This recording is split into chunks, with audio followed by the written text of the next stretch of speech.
প্রিয়াঙ্কা। আজ বিচারহীন 35 দিন, বিগত 4 দিন ধরে আমরা রাত কাটাচ্ছি অপেক্ষায়। গতকাল মাননীয় মুখ্যমন্ত্রীর সাথে আলোচনার আগ্রহ নিয়ে আমরা নবান্ন গেছি।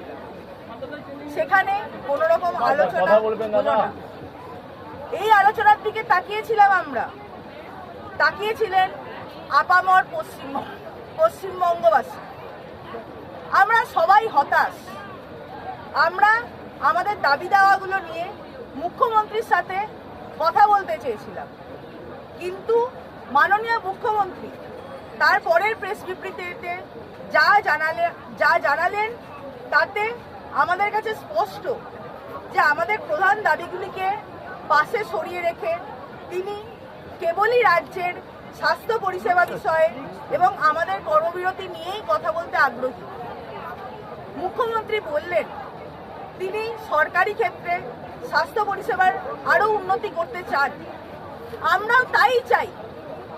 কিন্তু আমরা আরেকবার মনে করিয়ে দিতে চাই, অভয়ার বিচার এবং রাজ্যের স্বাস্থ্য পরিষেবা এই নিয়ে যে দাবিগুলো আমরা রেখেছি তা পরস্পর সম্পর্কিত। আর তা করতে গেলে বিচারের পথে যে পুলিশ প্রশাসনের কর্ত ব্যক্তিরা বাধা হয়ে দাঁড়িয়েছেন, যারা স্বাস্থ্য ব্যবস্থার মাথায় বসে স্বাস্থ্য ব্যবস্থাতে দুর্নীতির ঘুঘুর ভাষা গড়ে তুলেছেন এতদিন ধরে, তাদের না সরিয়ে এ কাজ করা কখনোই সম্ভব নয়। এই বিষয়ে আমাদের 1, 2, 3, 4, 5টি সুস্পষ্ট দাবি আছে, যা অভয়ার ন্যায় বিচারের জন্য, স্বাস্থ্যকর্মীদের, রোগী এবং তাদের পরিবার সকলের নিরাপত্তার জন্য এবং সর্বোপরি পশ্চিমবঙ্গের সুষ্ঠু রোগী পরিষেবার জন্য অপরিহার্য বলে আমরা মনে করি। তাহলে আমাদের দাবিগুলো ঠিক কি? আর একবার সকলকে এবং মাননীয় মুখ্যমন্ত্রীকে মনে করিয়ে দেওয়ার প্রয়োজন। আমাদের প্রথম দাবি অভয়ার ন্যায় বিচার এবং দ্রুত তদন্ত। আমরা মনে করি সিবিআই এবং মহামান্য সুপ্রিম কোর্টের আওতায় এই বিষয়টি থাকায় এটি নিয়ে আমরা সমস্ত দাবি এবং আলোচনা আমরা সেই উপযুক্ত জায়গাতেই রাখব।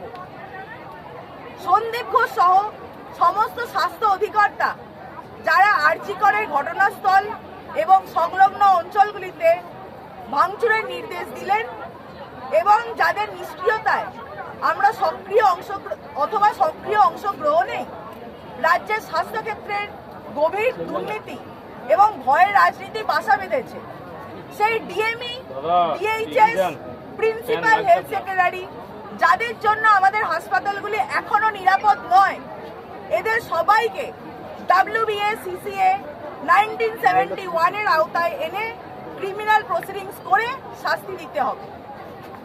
যে সমস্ত পুলিশ কর্তারা দুর্ঘটনাস্থলকে সুরক্ষিত রাখতে পারেননি, যার নিয়ন্ত্রণে থাকা অবস্থায় দুর্ঘটনাস্থলে নির্মাণের নামে ভাঙচুর হয়েছে, দুষ্কৃতীরা অবস্থান মঞ্চ, এমার্জেন্সি সহ কলেজের সরকারি সম্পত্তি ভাঙচুর করেছে, নার্স, ডাক্তারি পড়ুয়াদের হুমকি দিয়েছে এবং তারা নীরব দর্শক থেকেছে, সেই কলকাতা পুলিশের সিপি বিনীত গোয়েলকে অপসারণ করতে হবে। ডিসিপি নর্থ অভিষেক গুপ্তা, যিনি সদ্য সন্তানহারা মা বাবাকে টাকা দিতে চেয়েছেন, এবং ডিসিপি সেন্ট্রাল, যিনি ঘটনার তথ্য নিয়ে এবং কলেজে কলেজে অপরাধ চক্রের সাথে জড়িত অভিজ্ঞ, যে কিনা সেই দিন ঘটনাস্থলে উপস্থিত ছিল, তাকে আড়াল করার জন্য মিডিয়ার সামনে ক্রমাগত মিথ্যা বলেছে। এদের দুজনের বিরুদ্ধেই শাস্তিমূলক পদক্ষেপ নিতে হবে। সমস্ত সরকারি হাসপাতাল ও চিকিৎসা ক্ষেত্রে সকল স্বাস্থ্যকর্মী, রোগী ও রোগীর পরিবার পরিজনের এবং সর্বোপরি মহিলাদের জন্য নিরাপত্তা সুরক্ষিত করতে হবে। কলেজে অন ডিউটি ডাক্তার ও কর্মীদের থাকার জন্য যথাযথ অনকল রুম, মহিলা এবং পুরুষ কর্মীদের পৃথক বাথরুম, পর্যাপ্ত এবং উপযুক্ত জায়গায় সিসিটিভি সহ পরিকাঠামোগত উন্নতি চাই। আমরা মনে করি রোগী পরিষেবা সুনিশ্চিত করতে না পারলে নিরাপত্তা কোনোভাবেই দেওয়া সম্ভব নয়। এই বিষয়ে আমাদের কয়েকটি প্রস্তাব রয়েছে। প্রাইমারি ব্লক স্তরে সরকারি স্বাস্থ্য পরিকাঠামোকে শক্তিশালী করতে হবে, যাতে কোনো সাধারণ মানুষকে তার গ্রাম বা মফস্বল থেকে ছোটখাটো অসুস্থতা নিয়ে ছুটে নাচতে না হয় একদিনের কাজ বন্ধ করে। কার্যকরী রেফারেল সিস্টেম চালু করতে হবে, যাতে কোনো রোগীকে এই হাসপাতাল থেকে ওই হাসপাতাল ঘুরে ঘুরে হয়রান না হতে হয়। প্রফেশনাল কাউন্সিলর পদে নিয়োগ করতে হবে, যাতে সাধারণ মানুষকে তার অসুবিধা ও জটিলতা থেকে রেহাই দেওয়া যায়।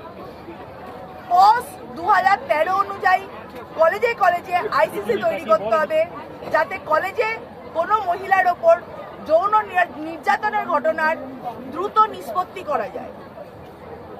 5. কলেজে ভয়ের রাজনীতি, যা স্বাস্থ্যকর্মী সহ রোগী এবং রোগীর পরিবারকে অশেষ যন্ত্রণার সম্মুখীন করছে, তাকে সমূলে উৎপাদিত করতে হবে। এর জন্য কলেজে কলেজে নির্বাচিত ছাত্রছাত্রী সংসদ ও রেসিডেন্ট ডক্টরদের সংগঠন তৈরি করতে হবে। সিদ্ধান্ত গ্রহণকারী ডিসিশন মেকিং বডি, যেমন কলেজ কাউন্সিল ও রোগী কল্যাণ সমিতিতে নির্বাচিত ইউনিয়ন ও আরটিএর প্রতিনিধি রাখতে হবে। স্বচ্ছ ও সুষ্ঠু WBMC নির্বাচন করতে হবে। এর সাথে আমরা আরো দুটো বিষয়ে আলোকপাত করতে চাই।